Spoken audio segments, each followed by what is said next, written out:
இயற்கையையும் பழங்குடி இனத்தையும் அழிக்கும் அந்தமான் ரயில்வே திட்டம். இவர்கள் அடர்ந்த காடுகளை அனாயசமாக வெறும் காலிலேயே கடப்பார்கள். ஆர்ப்பரிக்கும் கடலில் நெடுந்தூரம் நீச்சல் அடிப்பார்கள். உடைகள் இவர்கள் உடலை மறைக்காது. உலகில் இருக்கும் பழங்குடிகளின் பழைய குடி இவர்கள். அழிவின் விளிம்பில் இருக்கும் அந்தமான் தீவுகளைச் சேர்ந்த ஜாரவா பழங்குடியினரின் ஒட்டுமொத்த அழிவிற்கும் வித்திடும் ஒரு திட்டத்தை செயல்படுத்த இருக்கிறது மத்திய அரசு. அந்தமான் நிக்கோபார் தீவுகளின் தென்கோடியில் இருக்கும் அதன் தலைநகரமான போர்ட் பிளேயரில் இருந்து வட உச்சியில் இருக்கும் டிக்லிபூரை இணைக்க புதிய ரயில்வே திட்டத்தை முன்வைத்துள்ளது மத்திய அரசு.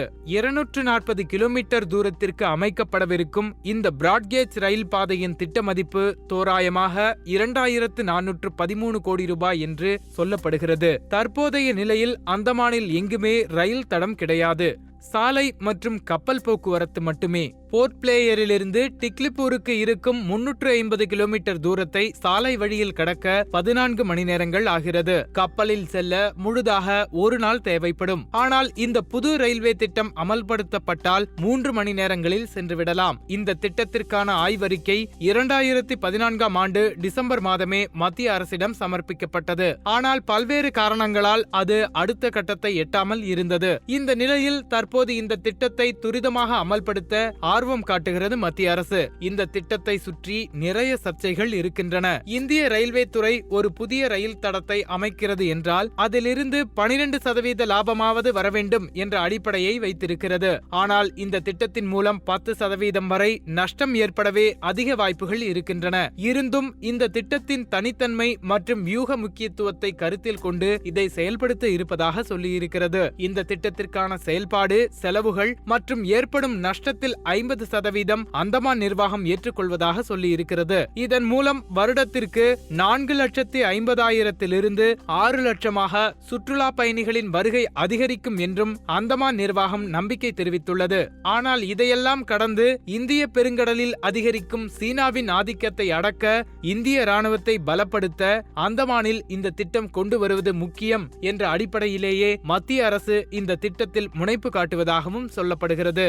இது குறித்து சூழலியாளர் நக்கீரன் பேசும்போது, உலகிலேயே மூத்த தொல்குடி இனம் ஜாரவாதான். இப்போது மத்திய அரசு கொண்டு வரவிருக்கும் இந்த திட்டம் ஜாரவா பழங்குடிகள் இருக்கும் நிலப்பரப்பில்தான் பெரும் பகுதி வரவிருக்கிறது. ஜாரவாக்கள் பொது மனித சமுதாய ஓட்டத்திலிருந்து ஒட்டுமொத்தமாக பிரிந்து தனியாக வாழ்பவர்கள். ஏற்கனவே அவர்கள் பகுதியில் அமைக்கப்பட்டிருக்கும் அந்தமான் டேங்க் ரோட்டினால் அவர்களுக்கு பெரும் பாதிப்புகள் ஏற்பட்டன.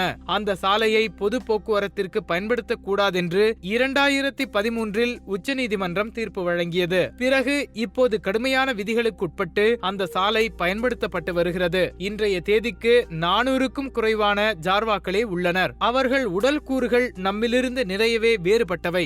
நம்மிடமிருந்து அவர்களுக்கு பரவும் வைரஸ் தொற்று மிக எளிதில் அவர்கள் உயிரை பறித்துவிடும். இந்த திட்டம் தொடங்கி கட்டுமானம் முடிப்பதற்குள்ளாகவே அந்த இனம் அழிந்துவிடும். மேற்கத்திய தீவுகளில் கொலம்பஸ் கால் வைத்தபோது அவர் சுட்டுக் கொன்ற பழங்குடிகளை விட கொலம்பஸ் ஆட்களிடமிருந்து பரவிய சிபிலிஸ் என்ற வைரஸ் தாக்குதலால் உயிரிழந்த பழங்குடிகள் தான் அதிகம். அதேபோல்தான் ஆஸ்திரேலியாவில் அபாரிஜன் இனம் வெள்ளையர்கள் கொடுத்த கம்பளிகளில் இருந்த கிருமிகளின் காரணமாக கொத்து கொத்தாக உயிரிழந்தார்கள். அந்தமானின் ஜாரவா, கிரேட் அந்தமானிஸ், சென்டினலிஸ் போன்ற பழங்குடிகளிடையே மனித இனத்தின் மொத்த வரலாறும் புதைந்து கிடக்கிறது. 60,000 ஆண்டுகளாக பேசப்பட்ட போ என்ற மொழி கடைசியாக அந்தமானில் உயிரிழந்த 85 வயது மூதாட்டியோடு அழிந்து போனது.